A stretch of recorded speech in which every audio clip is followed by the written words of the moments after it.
నుంచి ఇబ్బందులు జరిగినాయి. గెలిచిన తర్వాత నువ్వు మీ అందరూ ఓడిపోయిన తర్వాత రామ్మ కలిసి పనిచేద్దాం అన్నావు. ఇప్పుడు అసలు 10 days అసలు ఆ కుర్చీని ముట్టుకోవద్దు అనడం అనేది అది కరెక్ట్ కాదు, నైతికంగా అంటున్నాం మేము. పాస్ట్ ప్రెసిడెంట్స్ అందరూ కూడా హ్యాండ్ ఓవర్ చేసిపోయారు. భయం వేస్తుంది అంటుంది కదా జీవిత. రేపు ఈ అడ్డంకులు దీనికోసం వచ్చామన్నటువంటి పరిస్థితి రాకూడదు. మా ప్రతిష్ట ఇనుమడించాలని మేము ప్రయత్నిస్తున్నాం. ఇంకా ఎందుకు పోనీ ముందు రోజు చెప్పొచ్చు కదా, ముందే చెప్పొచ్చు కదా నేను 10 రోజులు కుర్చీలో కూర్చుంటామనేది ఒకటి. లాస్ట్ ఏంటంటే నాకు అసలు 2 పాయింట్స్ ఏంటంటే, శ్రీవారికి ప్రేమ లెక్క క్లైమాక్స్ గుర్తొచ్చింది. చీర కట్టుకోమంటారా ఇప్పమంటారా? కట్టుకోమంటారా ఇప్పుడు నేను అడుగుతా ఉన్నాను. నేను సార్ ఏంటి సార్ చీర ఇప్పుడు సార్ ఇది నా శ్రీవారి ప్రేమ క్లైమాక్స్ గుర్తొచ్చి మధ్యాహ్నం నవ్వాను నేను. ఎనివే రెండోది అసలు ఆ కుర్చీలో ఏముందో నాకు అర్థం కావట్లేదు. ఒకసారి దాన్ని తీసి చూద్దామన్నా కూడా 1వ తారీఖు నేను తీయలేను. ఈ 2 నేను చూసిన తర్వాత నేను కూడా మొత్తం ట్రిప్ కొట్టొస్తాను. అరుణాచలం అన్న దైవ సన్నిధి కూడా కొంచెం ఎటకరంగా మాట్లాడారు. అది కూడా వాళ్ళు విద్యుత్ వదిలేస్తున్నారు. ఇదా మనం ఆర్టిస్టులు అయి ఉండి మనం జనాలకి చెప్పుకోవాల్సింది. నగ్గాక ఎంత హోందాగా ఉండాలి మన ప్రవర్తన. డెఫినెట్గా వాళ్ళు ఎప్పుడు ఏ అవసరం వచ్చినా సరే నేను వాళ్ళకి అందుబాటులో ఉంటాను. నా కమిటీ అంతా ఇప్పుడు నా కమిటీ నా పేరు మీద నగ్గుండొచ్చేమో కానీ ఒకటే కమిటీ, దాంట్లో పొరాపచ్చులు ఏమీ లేవు. ఇంకా ఒక్కొక్క విషయానికి వస్తే మొన్న ఎలక్షన్లో కూడా అమెరికాలో ఏదో అన్యాయం జరిగిపోయింది అంటున్నారు. అరే చిరంజీవి గారు లాంటి వ్యక్తి అధ్యక్షతన దగ్గుబాటి సురేష్ బాబు గారు, కేఎల్ నారాయణ గారు, భరద్వాజ గారు, ఇండస్ట్రీలో ఉన్న పెద్దోళ్ళందరూ ఏం అన్యాయం జరిగిందని కమిటీ వేసి ఆడిటర్స్ని వేసి ఒక నెలలు కుస్తీ పడితే పైసా జరగలేదు.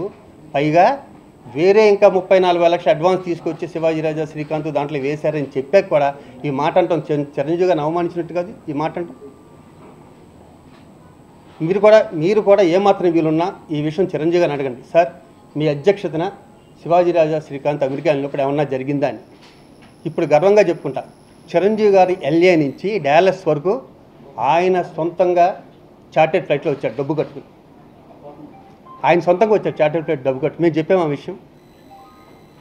ఇంకా అదిగో ఇది ఈ వంక అయిపోయింది. ఇంకో వంక ఏం పెడతారంటే, ఇదిగో చూసారా అందరినీ బిజినెస్ క్లాస్లో తీసుకెళ్లారు అంటారు. ఫర్ ఎగ్జాంపుల్ సింపుల్గా చెప్తాను వినండి. మమ్మల్ని నాజర్ గారు, విశాలు మలేషియా వాళ్ళ ప్రోగ్రాం తీసుకెళ్ళారు, తమిళ్ ప్రోగ్రాం తీసుకెళ్ళారు. నేను నరేష్ పరుసూరు వెంకటేశ్వర గారు బిజినెస్ క్లాస్లోనే వెళ్ళాం. మరి నరేష్కి ఒక అసోసియేషన్ మీద అంత ప్రేమ డబ్బు ఖర్చు పెట్టకూడదంటే అది మామూలు క్లాస్లో రావచ్చు. ఇది కాకుండా మలేషియాలో పరుసూరు వెంకటేశ్వర గారు నేను ఒక మామూలు రూములో ఒక మామూలు డబుల్ బెడ్రూమ్లో ఉన్నాం, డబుల్ కాట్ బెడ్రూమ్లో ఉన్నాం. ఇతను సూట్ రూమ్లో ఉన్నాడు. మరి ఇతనికి డబ్బు ఖర్చు పెట్టకూడదు అసోసియేషన్ ఉన్నప్పుడు నరేష్ మామూలుగా ఉండొచ్చుగా. అది కాకుండా ఇతను తాగేసి ఫ్లైట్ మిస్ అయితే మళ్ళీ వాళ్ళు టికెట్ తీసి మళ్ళీ ఇంకో నెక్స్ట్ ఫ్లైట్ పంపించారు మన్నాడు ఎయిర్పోర్ట్ నుంచి. ఇది తప్పు కాదు, అది డబ్బు ఖర్చు పెట్టడం కాదు. మరి ఈ మధ్యన నువ్వు లండన్ వెళ్తున్నావా షూటింగ్కి, అమెరికా వెళ్ళావా షూటింగ్కి, నువ్వు మామూలు క్లాస్లో వెళ్ళావా, బిజినెస్ క్లాస్లో వెళ్ళాగా. అరే ప్రొడ్యూసర్ నష్టపోతున్నాడే, మన మామూలు క్లాస్లో వెళ్ళాలని మంచిదని మీకు ఉండాలి కదా సార్. నేను జయసుధ గారికి సన్మానం అనుకున్నా ఎక్కడ లండన్లో. ఆవిడతో మాట్లాడి ఆవిడ నోటంలో వచ్చిన ఫస్ట్ మాట, శివాజీ నన్ను కొంచెం బిజినెస్ అమ్మా అలా అంటారంటే మా మీరు స్టార్ అమ్మా మిమ్మల్ని ఎలా తీసుకెళ్తారు. ఒకవేళ బిజినెస్ క్లాస్కి ఆర్డినరీ క్లాస్కి తీసుకెళ్తే హీరోస్ వస్తారని, నువ్వు రేపొద్దున పెద్ద స్టార్తో ప్రోగ్రామ్ చేస్తూ ఉంటున్నారు కదా, మామూలు క్లాస్కి తీసుకెళ్ళి ఎవరు వస్తారో చూద్దాం.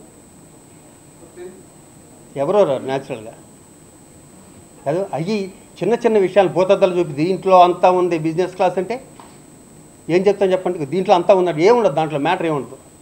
లాస్ట్కి అది ఒక వ్యక్తిని బాధ పెట్టడం అవుతుంది. ఆ బాధ పెట్టి మీకు ఏమైనా లాభం ఉంటుందా?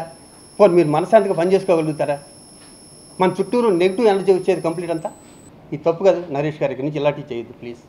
దయచేసి పాజిటివ్గా ఉండండి, అంతా పాజిటివ్ జరుగుతుంది. మంచి పేరు తెచ్చుకుని ఎంత కసిగా ఉండాలంటే, 2,90,00,000 ఉందని శివాజీ 5.5 కోట్లు చేశాడు, నేను 10 కోట్లు చేయాలి అన్నంత కసి ఉండాలి. మీలో నాకు 600 కోట్లు మీరు ఎప్పుడు చెప్తారే, అదిగో కదా మన రింగ్ రోడ్లో కూర్చుని అక్కడ కనిపించే అపార్ట్మెంట్స్ అన్నీ నా 600 కోట్లు చేస్తాయని. నాకు నిజంగా అంత 600 కోట్లు ఉంటే నేను 6 కోట్ల మూవీ ఆర్టిస్ట్ స్టేషన్కి ఇచ్చి ఫిలింనగర్లోనే ఒక ఇల్లు కొని నా పేరే పెట్టుకునేవాడిని, నరేష్ మా అని. దానికన్నా తృప్తి ఉంటుందా? ఇప్పుడు చూడండి చిరంజీవి గారి పేర్లు, డి రామానాయుడు గారి పేర్లు ఎన్ని ఉంటాయో, ఏం పట్టుకెళ్తాం డబ్బులు. you like the video, please like us and subscribe Tollywood Nagar.